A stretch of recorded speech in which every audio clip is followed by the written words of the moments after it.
अस्सलाम वालेकुम दोस्तों, रोजाना की तरह आज की वीडियो में काफी सारे नए अपडेट्स मौजूद हैं। जानेंगे तुम अपडेट्स की तफसीलात के बारे में। लिहाजा हमारे इस वीडियो को स्किप किए बगैर पूरा एंड तक देखिए ताकि किसी भी किस्म की इंपॉर्टेंट डिटेल्स आपसे मिस ना हो। वीडियो में आगे बढ़ने से पहले अगर आप हमारे चैनल पर पहली बार आए हैं तो आप सबसे अदबन गुजारिश किया था कि हमारे चैनल मियां भाई एक्सप्लेन को सब्सक्राइब करके बेल आइकन जरूर प्रेस कर लें। इसी तरह की लेटेस्ट एंड फास्ट अपडेट्स आपको रियल टाइम पर मिलती रहे। तो आइए जानते हैं आज की ताजा तरीन एंड लेटेस्ट अपडेट्स के बारे में। स्ट्रीट लाइट्स की देखभाल, नया टेंडर तलब करने का फैसला। GHSM की खुसूसी स्टैंडिंग कमेटी का इजलास मेयर ने सदारत की। ग्रेटर हैदराबाद म्युनिसिपल कॉर्पोरेशन के खुसूसी स्टैंडिंग कमेटी के इजलास में शहर में स्ट्रीट लाइट्स की देखभाल के लिए नया टेंडर तलब करने का फैसला किया गया है। लिहाजा बल्दिया सदर दफ्तर में विजय लक्ष्मी कदवाल की सदारत में ये इजलास मुनक़द किया गया, जिसमें commissioner RV colonel, additional commissioner, zonal commissioners, standing committee के अरकान और दीगर ओहदेदारों ने शिरकत की। वाज़ेह है कि शहर के LED स्ट्रीट लाइट्स का मुआहदा एक कंपनी से खत्म हो चुका है। लिहाजा ग्रेटर हैदराबाद म्युनिसिपल कॉर्पोरेशन के electrical additional commissioner Venugopal Reddy ने 2 तजावीज़ पेश की, जिसमें पुरानी कंपनी के साथ तरमीमशुदा शराइत के साथ नया मुआहदा किया जा सकता है।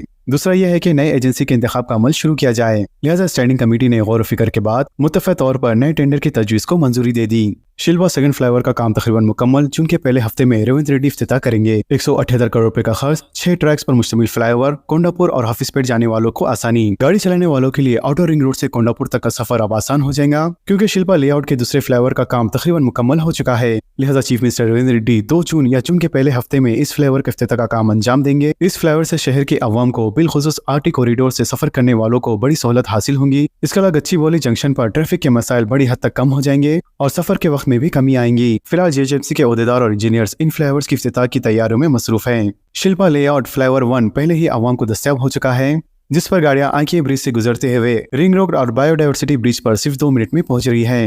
लिहाजा अब शिल्पा लेआउट का सेकंड फ्लाईओवर दस्तयाब होने पर आउटर रिंग रोड से बोटैनिकल गार्डन रोड तक और वहां से आउटर रिंग रोड तक सिर्फ 2 मिनट में पहुंचा जाएगा।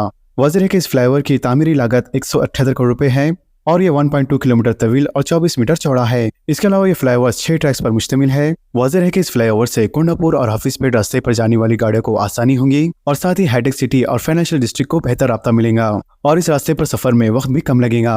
तेलंगाना में 59,000 सरकारी जायदादों पर तकर्रुरात, ग्रुप 1 तकर्रुरात में रिकॉर्ड के लिए अपोजिशन की साजिश। 10 बरसों में KCR के अफराद खानदान को मुलाजिमत, तमाम तबकात की तायद से चीफ मिनिस्टर का ओहदा। अकामती स्कूल की तुलबा की अवार्ड तकरीब से चीफ मिनिस्टर रेवंत रेड्डी का खिताब। रियासत तेलंगाना के चीफ मिनिस्टर रेवंत रेड्डी ने कहा है कि गुज़िश्ता हुकूमत ने SC और ST के तबकात को नजरअंदाज कर दिया था, जबकि इनकी कांग्रेस हुकूमत ने इन तबकात को इख्तिदार में मुनासिब हिस्सेदारी दी है। चीफ मिनिस्टर रेवंत रेड्डी आज राजभवन में SC अकामती स्कूल से वाबस्ता तलबा की मुसाफती इम्तिहानात में बेहतर मुजाहरे पर अवार्ड्स पेश कर रहे थे।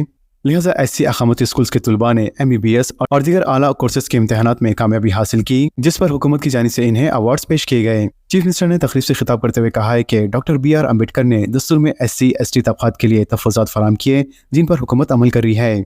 मज़ीद उन्होंने कहा कि कांग्रेस ने इख्तिदार के 15 महीने में ही 59,000 से ज़ायद सरकारी जायदादों पर तकर्रुरात किए हैं। मज़ीद उन्होंने कहा है कि ग्रुप 1 के तहत 563 जायदादों पर तकर्रुरात किए जा रहे हैं और इनमें 89% नशिस्तें ST SC BC और अक़लियती उम्मीदवारों को अलॉट की जाएंगी।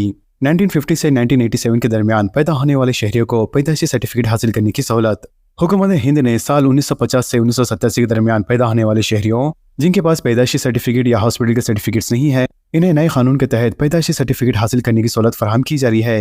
लिहाजा इसके लिए जरूरतमंद अफराद मी सेवा सेंटर रुजू होकर इन्हें non availability certificate for birth certificate दरख्वास्त फॉर्म दाखिल करना होगा और इस दरख्वास्त के साथ आधार कार्ड, तालीमी सर्टिफिकेट, पासपोर्ट कॉपी, वोटर शनाख्ती कार्ड बतौर सबूत अटैच करना होगा। बाद-ए-अज़ा ऑनलाइन दरख्वास्त की हार्ड कॉपी मुतालिका GHMC जोन ऑफिस में वाक़े रजिस्ट्रार पैदाइश अमवात के शोबे में दाखिल करना होगा। लिहाजा मुतालिका अहदेदारों की जानिब से तस्दीक के बाद पैदाइश सर्टिफिकेट का इजरा अमल में लाया जाएगा। वाज़ेह है कि साल 1950 से लेकर 1987 के दौरान पैदा होने वालों के लिए पैदाइशी सर्टिफिकेट हासिल करने की सहूलत नहीं थी। उस वक्त अक्सर बच्चों की पैदाइश घरों में होती थी। लिहाजा ऐसे अफराद जिन्हें पैदाइशी सर्टिफिकेट की जरूरत हो तो वो इस सहूलत से इस्तेफादा हासिल कर सकते हैं। शहर में 8 जून को दमे के मरीजों को मछली में दवा खिलाने का नज़्म, बदनी खानदान का ऐलान, नुमाइश मैदान पर तैयारियां जारी।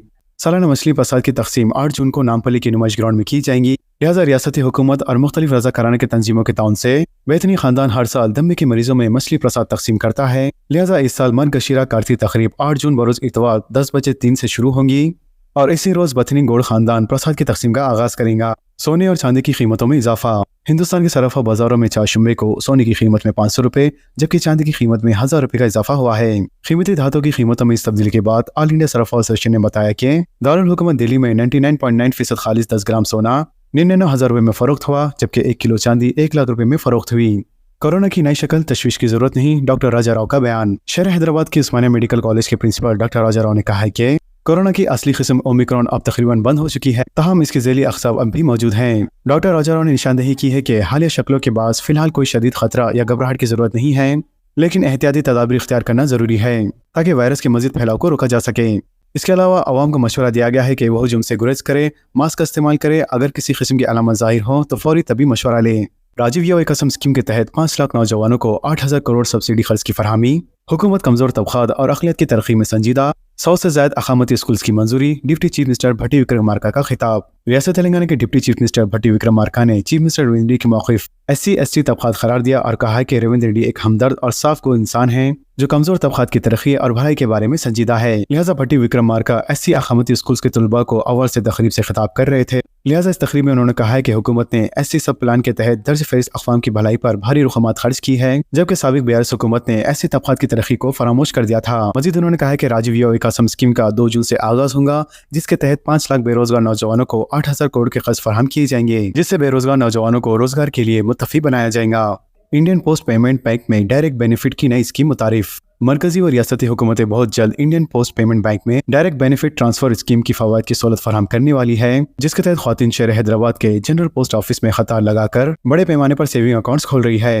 लिहाजा एक खातून ने बताया कि इस स्कीम से फायदा उठाने के लिए एक ही खानदान के अफराद ने तकरीबन 12 अकाउंट्स खोले हैं। इसके अलावा हर एक फर्द माहाना 300 रुपए जमा कर रहा है। वाज़ेह है कि मरकजी और रियासती हुकूमत ने हर खातून को फीकस 2,000 रुपए देने का ऐलान किया है, जिसकी वजह से ये लोग बड़े पैमाने पर यहाँ अकाउंट्स खोल रहे हैं। इसके अलावा रियासत तेलंगाना ने मरकजी हुकूमत के DPT प्लेटफॉर्म से फायदा उठाते हुए सब्सिडी और फलाही स्कीमों की अदायगी को बराह रास्त इस्तेफादा कुनिंदगान के बैंक अकाउंट्स में मुंतकिल किया जा सकता है। Y Prasad chief post master GPO IBITS ने कहा है कि इस साल 23 मार्च से रोजाना औसतन 400 IPPB सेविंग अकाउंट्स खोल रहे हैं और सारिफिन DPT स्कीम के तहत फायदा हासिल करने के लिए सेविंग अकाउंट्स खोल रहे हैं। इसके अलावा कई लोग इस स्कीम को कांग्रेस हुकूमत की 2,500 रुपए वाली महालक्ष्मी स्कीम से रिजर्व करके दिखा रहे हैं, जबकि डायरेक्ट बेनिफिट वाली यह स्कीम 2,500 रुपए वाली महालक्ष्मी स्कीम से बिल्कुल अलहदा है। 2 जून को अरकान असेंबली के जरिए राजीव युवा विकासम स्कीम के मंजूरी लेटर्स की इजराई। जिला कलेक्टर्स के साथ डिप्टी चीफ मिनिस्टर की वीडियो कॉन्फ्रेंस। मंडल सतह पर अहदेदारों के तकर्रुरात की हिदायत। रियासत तेलंगाना के डिप्टी चीफ मिनिस्टर भट्टी विक्रमार्का ने कहा है कि हुकूमत ने रियासत के लाखों नौजवानों को माशी तौर पर मुस्तहकम करने के लिए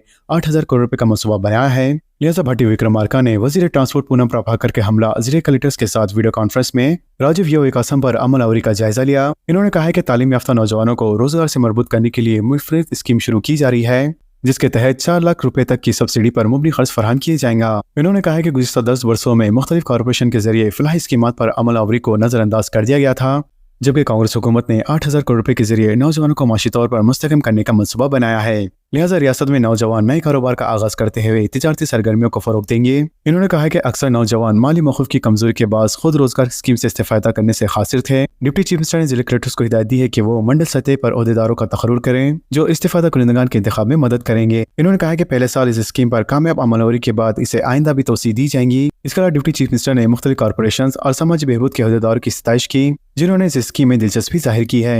उन्होंने कहा कि 2 जून को शाम 4 से 5 बजे के दरमियान उम्मीदवारों में मंजूरी लेटर्स जारी किए जाएंगे।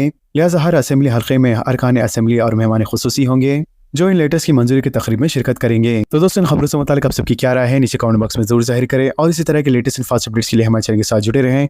हमारे इस वीडियो को आपस में ज़्यादा से ज़्यादा शेयर करें और हमारे चैनल मियां भाई एक्सप्लेन को सब्सक्राइब करके बेल आइकन प्रेस करना ना भूलें। तो मिलते हैं अगली वीडियो में एक लेटेस्ट अपडेट के साथ। अल्लाह हाफिज़।